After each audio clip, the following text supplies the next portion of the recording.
it should have come a little bit earlier, but as you know, we have quite a bit of some engagements that could not allow us to have this statement read earlier than now. We of course apologize for the lateness. Now, this is a press release issued in Nairobi on Monday, June 20th, 2022. And I'm sure you can see the leadership of Mutembei Nation, led by Musalia Mudavadi, party leader of ANC, and a senior member, or rather a partner of Kenya Kwanza. On my right, you will see Senator Moses Wetangula, party leader Ford Kenya, and a senior partner in Kenya Kwanza. Members from Mutembei Nation who have together put together this statement that I'm about to read. The statement by Mutembei Nation on the diabolic conspiracies of Raila Odinga against the community. Ladies and gentlemen of the press, we called you here today for you to pass the following message to Azimio presidential candidate Raila. In the message we ask, what is it that 6 million Mutembei Nation community hasn't done for Honorable Raila Odinga in particular, and the Odinga family in general, that he has made it an obsession to hate, demean, discriminate, isolate, and frustrate leaders from the community? What form of absolution should the community offer you, Raila, in order to restrain you from roaring retribution that you continue to visit on the community leaders?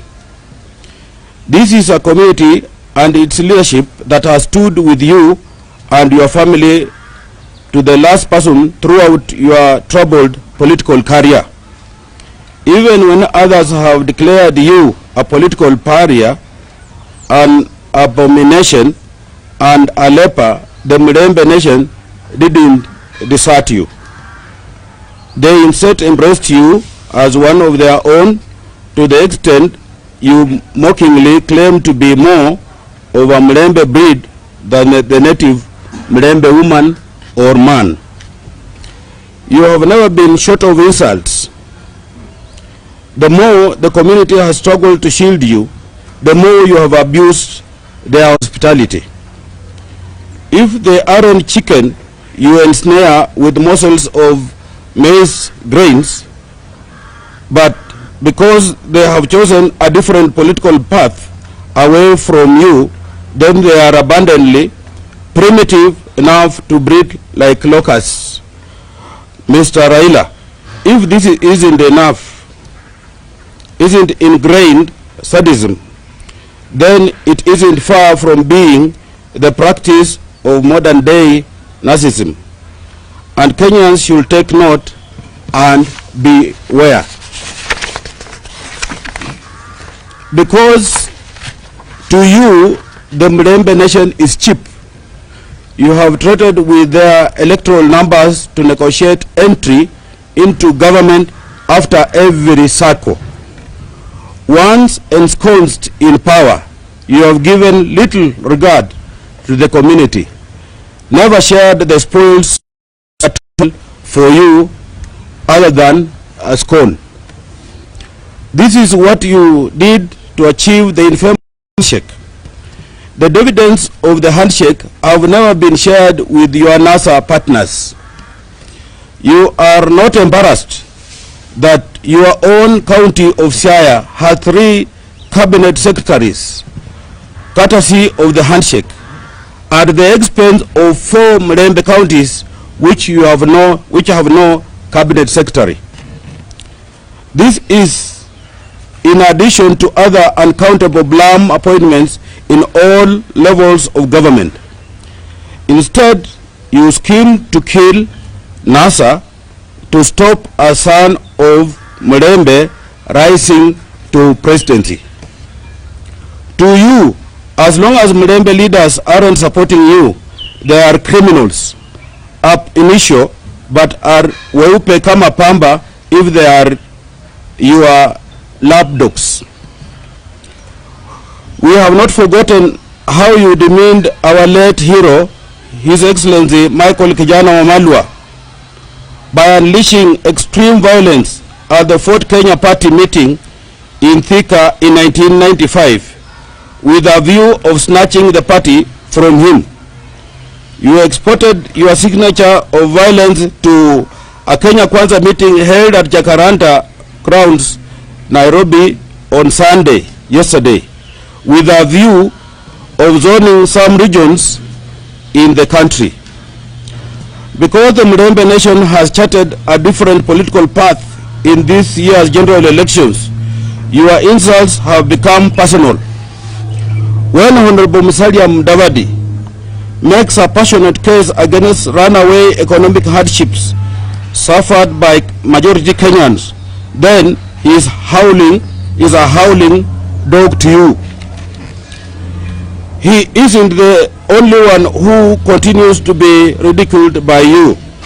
Others have fared extremely badly in your deceit. Honorable Moses Wetangula received a nasty thank you when you dethroned him as minority leader in Senate. This is despite the NASA agreement apportioning the position to the Fort Kenya partner. Then followed a season of agency and a trophy against Mutembei leaders. You removed Chris Wamalwa as a National Assembly Deputy Minority Leader.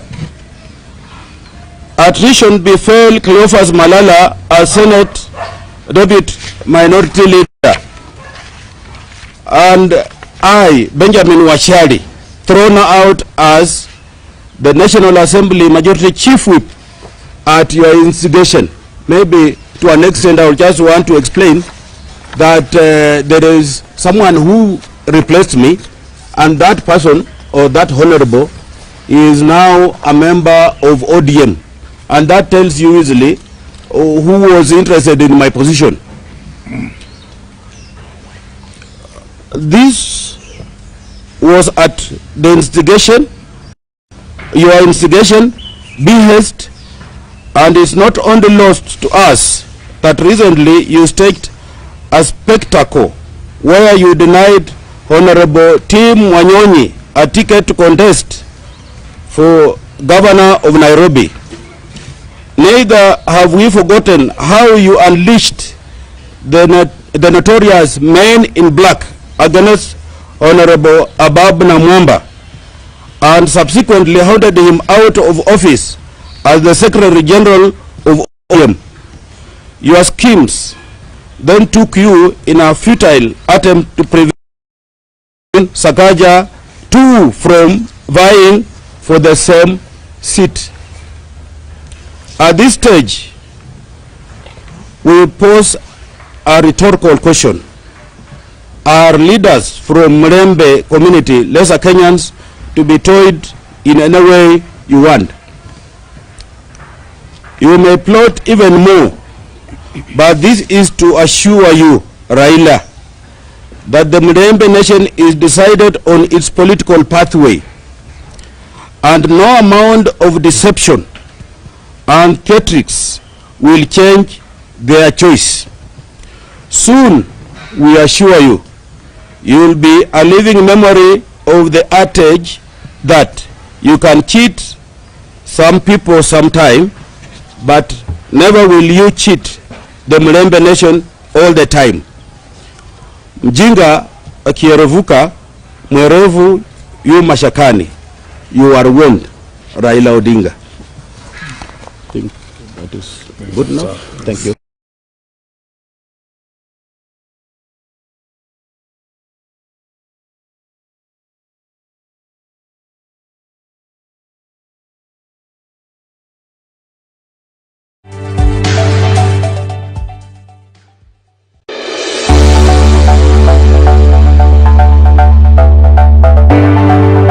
must run away from this culture of us always being used to support an individual to ascend to power, and once he's in power, he discards us as West. The people of Mutembei, let us make Nairobi and Kenya a peaceful country. A peaceful country, a country that resonates with the name that we're given, the people of Mutembei. Thank you. I conclude.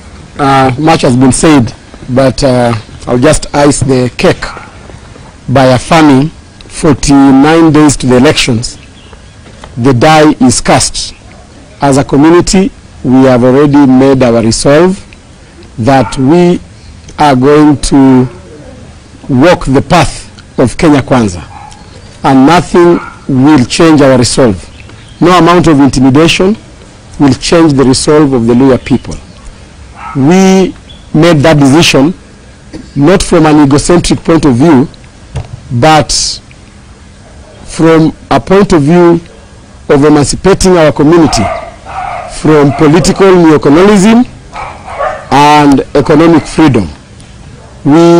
People have taken advantage of our community for a very long time. We work well with other communities, but when they get to their desired destinations, they forget our hospitality.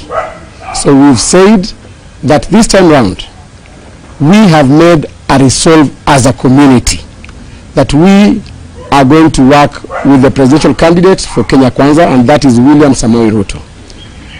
I also want to join my colleagues in condemning yesterday's violence in Jacaranda and remind those perpetrators that in 2007, the post-election violence started the way they behaved yesterday. We want to remind those perpetrators that this country was at its lowest after the post-election violence. We want to remind those perpetrators that when the trumpets of war are blown and when the drums of war are rolled, it's the women and children who suffer most.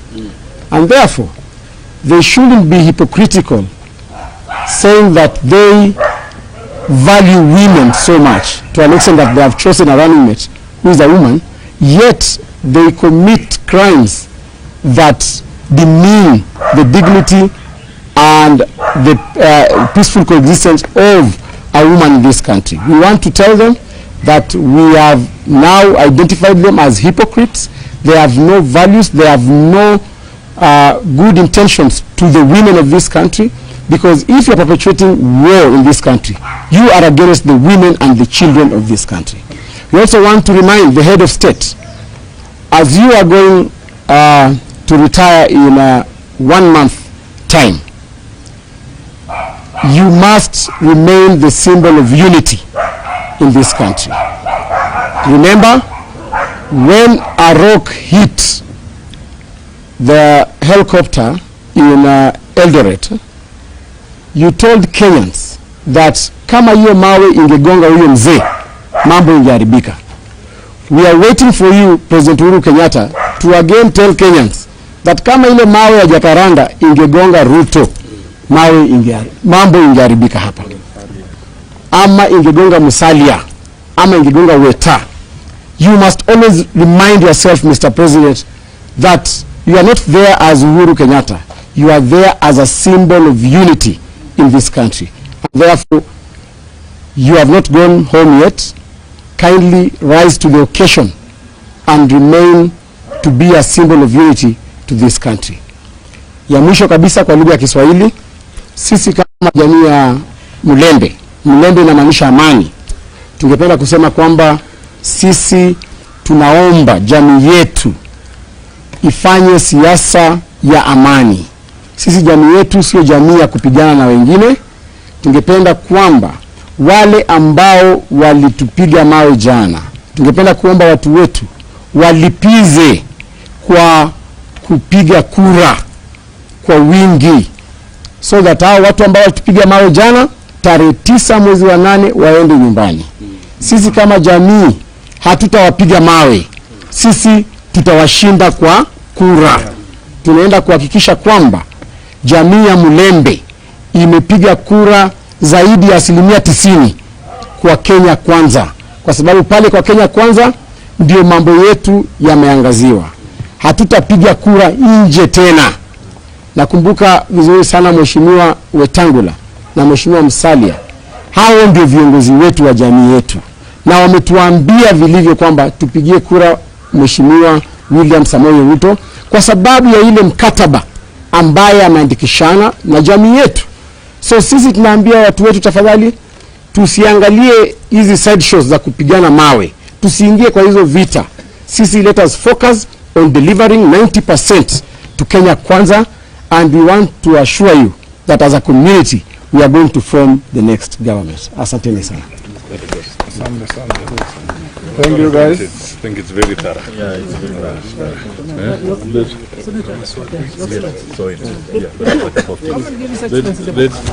There's a telephone here. It was a recording.